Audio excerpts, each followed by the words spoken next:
Hey, hi there, guys, and girls. Steve from Mac Daddy Model Hobby. I just wanted to do a shorter video today, just to keep them going. I'm trying to do.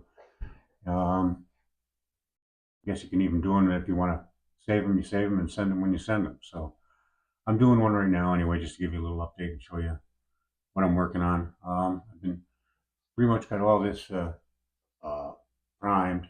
Well, cab. I'm doing the cab and a lot of little parts. I got the hood done, primed. Uh, working on that. I got some scratches to fire to get out and compound a little bit, sand it down smooth, and then I'll do it again. So I'm working on that. Um, I wanted to show you something, uh, how I do it, whether it's right or wrong, I don't know. But let me just adjust this. Okay. Now what I do with mine is I got these plastic shoebox kind of things that I bought from the dollar store. I kind of leave my screws in here in the model that I'm working on. And as I clean them up, the parts up, and get them ready for paint, I clean them all up and I throw them over here. I made a little compartment. So I put all my painted parts in there, or ready to be painted parts. Obviously, I've got to go through these, but once I get them cleaned up, they'll go here, and just helps me keep it organized a little bit. So when I get enough in there to paint, like these will be primed first. So first thing is prime. So this will be quite a few parts to do at one time. I mean, that's what I did with my Ford. I got them primed. I had these all in here. Then I took them over to my bench, my painting bench, and I'll show you what I do there. I know it sounds probably kind of foolish, but it keeps me organized. I got an old piece of cardboard, and each square, like this will be all my primer parts. I'll take them out of there, prime them, and then the ones I've already got primed, and I'm going to go to color, I will go over here. Brown. This is ready to be painted brown. This will be brown. Uh, these are my oxygen tanks for the diorama. They're just about done. I got to do the gauges and whatnot, and then put the hoses on them. But that's not coming out too bad. I kind of like it.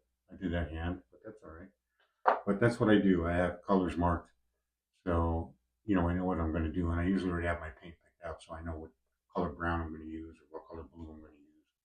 It just helps me keep organized, which you know, I guess I'm kind of an OCD kind of guy, but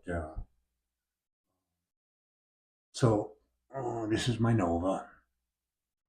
It's been a work in progress. It's getting there. This is the very first engine that actually I think first car engine I built since I started it back again a couple years ago. I retired almost 3 years ago, so that's what I started doing. First time I ever did wiring. Never have done that before, so it's not perfect, but I learned a lot by doing it, and that's how I'm going to continue to learn. I did some flocking on that. I saw that on a video, and once I see it, I got to try it. So I did on this.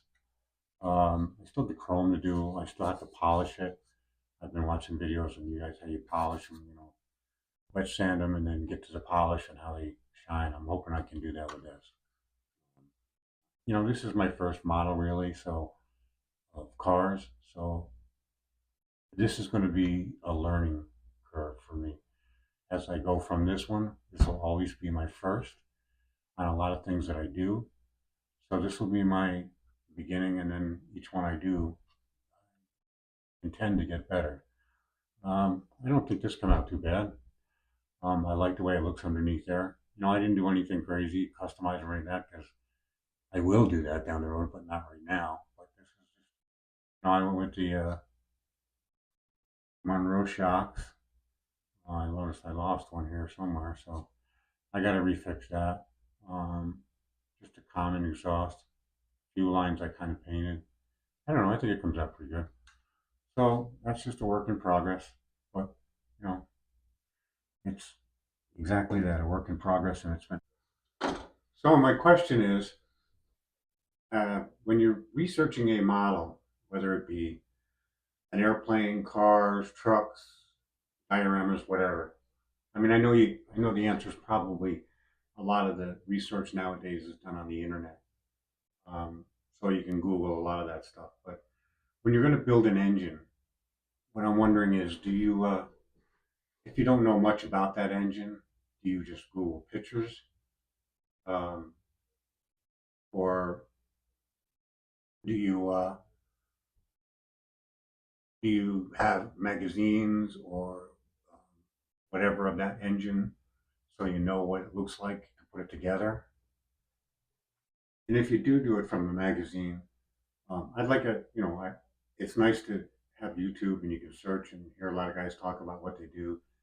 But I think sometimes I might like to have a magazine to thumb through and refer back to, or whatever on building models or engines. And what magazine do a lot of you guys subscribe to? Is there one that's the one you should get and that covers a lot of things? I'm just curious to see what everybody else does.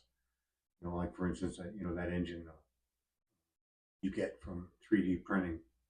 Um, I'm sure there's no instructions to go with it. I mean, some of it's common sense. I get that, but maybe a location for the water pump or fuel pump might be different on some engines. Maybe the custom ones, the modified ones, the race car ones.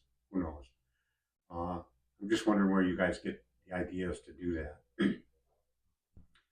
So if anybody could help me with that, that'd be great. Put it in the comments down below, um, just to give me an idea what you guys do. I mean, I'm sure most of the people that build models are car enthusiasts or whatever. They might like the style of the car, but they might not know a lot about the engines or what that typical hot rod. What was some of the building builds that people did into those cars? Kind of. I guess I mean goes maybe with a model. But can you put in a high performance engine with a big hood scoop or a blower or turbocharged whatever? I was always saying, did they do that? Can you put that in a Chevy or a Ford, or is it just part of your imagination to what you want to do? It could be that big motor in this model that is kind of like wild, something totally different, or even something that may not be done. Is that something that you guys do? So if anybody can throw in anything about the comments, I'd appreciate it.